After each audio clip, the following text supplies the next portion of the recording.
League മത്സരം കഴിഞ്ഞാൽ പിന്നെ ആലുവ വിശ്രേഷത്തിന് വേണ്ടി കളിക്കാൻ പോയിരുന്നു.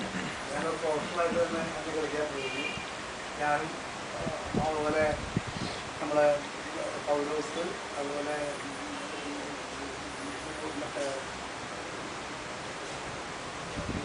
എം ജേക്കബ്, അതുപോലെ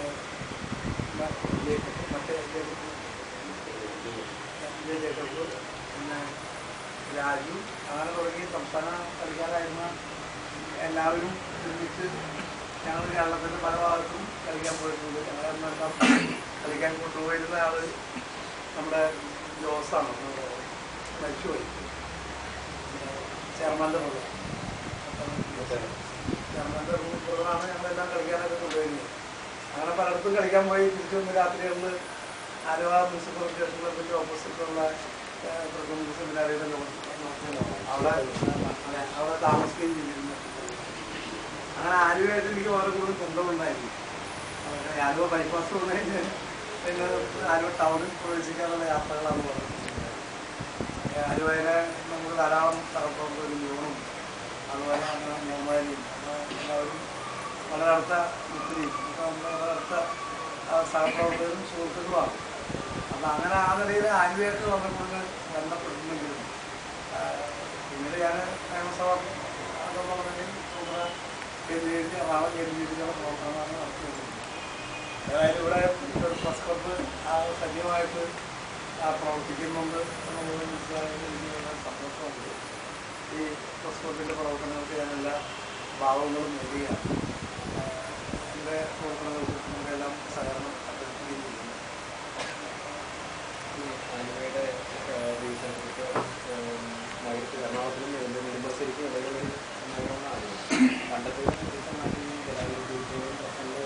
സങ്കീർണമായിട്ടുള്ള ഒരു പ്രശ്നങ്ങളൊക്കെ മാസ്റ്റർ പ്ലാൻ ജില്ലയിലെ മന്ത്രിയുടെ നമ്മൾ ഓരോ നഗരത്തിനും വേണ്ടി പ്രത്യേക മാസ്റ്റർ പ്ലാൻ തയ്യാറാക്കുന്ന ഗവൺമെൻറ്റാണ്. അതാണ് നഗരസഭകൾ മുൻകൈയെടുക്കുന്നത് ഉണ്ടാക്കുന്നത്. അതുകൊണ്ട് അതിനിപ്പോൾ അതിനുള്ള എന്തെങ്കിലും സഹായങ്ങൾ ആവശ്യമുണ്ടാൽ സഹകരണം ആവശ്യമുണ്ടാൽ അത് ചെയ്യേണ്ട പ്രശ്നമാണ്. ഏതായാലും ഇന്നിപ്പോൾ ഞങ്ങൾ സ്മാർട്ട് സിറ്റിയുടെ കെട്ടിടവും പൗലിയും ഉദ്ഘാടനവുമായി ബന്ധപ്പെട്ട് അവിടെ വെച്ച് തന്നെ ഒരു മീറ്റിംഗ് ചെയ്തിരുന്നു.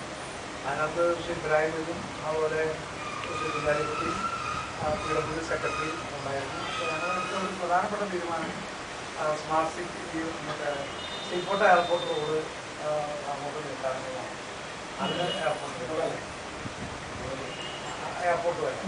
അപ്പോൾ അത് നീട്ടും. അത് ശ്രീ ഇബ്രാഹിമിൻ്റെ നേതൃത്വത്തിലാണ് നടക്കുന്നത്. ഞങ്ങൾ ശ്രീ ഇബ്രാഹിമിനും അതുപോലെ എനിക്കും വളരെ താല്പര്യമുള്ള ഒരു റോഡാണ്. അതായത് ആ കാര്യത്തെക്കുറിച്ച് ഇന്ന് വിശദമായിട്ട് തീരുമാനിച്ചിട്ടുണ്ട്. ഇബ്രാഹിമിനുമായി ബന്ധപ്പെട്ടാൽ കൂടുതൽ വിശദമായ വിവരങ്ങൾ അദ്ദേഹം തന്നെ മനസ്സിലാക്കിയിട്ടുണ്ട്.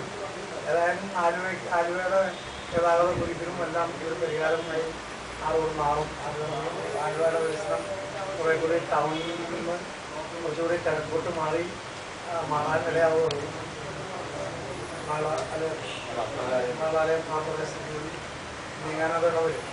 അപ്പം ഇവിടുത്തെ ഗതാഗത കുരുക്കിനൊരു വലിയ പരിഹാരം ഉണ്ടാവും. കാരണം ദീർഘദൂരം പോകേണ്ട ആളുകളെല്ലാം ആ ബൈപ്പാസുകളിൽ നിലവിലുള്ള ബൈപ്പാസുകളിൽ പോകാം. പിന്നെ പ്രധാനമായിട്ട് ടൗണിന് പ്രത്യേകിച്ച് വേണ്ടിയുള്ള അങ്ങനത്തെ പദ്ധതികളെല്ലാം നഗരസഭ മുൻകൈയെടുത്ത് നോക്കി ഗവൺമെൻറ് എന്തെങ്കിലും സഹകരണം ആവശ്യമുണ്ടെങ്കിൽ മാത്രമില്ല. അല്ലാതെ ഗവൺമെൻറ് ഓരോ നഗരത്തിലും പ്രോജക്റ്റുകൾ ചെയ്യാനായിട്ട് എക്സൈസ് വകുപ്പായിട്ടുള്ള പ്രത്യേകിച്ചൊന്നും പറയാനില്ല.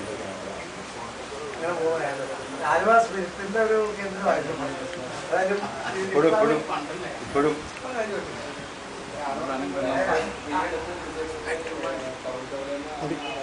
അല്ല, ഞാൻ പറഞ്ഞത് ആലുവയിലെ സ്പിരിറ്റിൻ്റെ കേന്ദ്രമായിരുന്നു. ഇന്നിപ്പോൾ എക്സൈസ് വകുപ്പ് കർശനമായ ആലുവയിലെ പഴയപോലെ സ്പിരിറ്റിൻ്റെ പ്രശ്നം ഉണ്ടെന്ന് എനിക്ക് തോന്നുന്നില്ല. അതുപോലെ കള്ള് ഷാപ്പുകളിലൂടെയും സ്പിരിറ്റ് വിൽക്കുന്നത്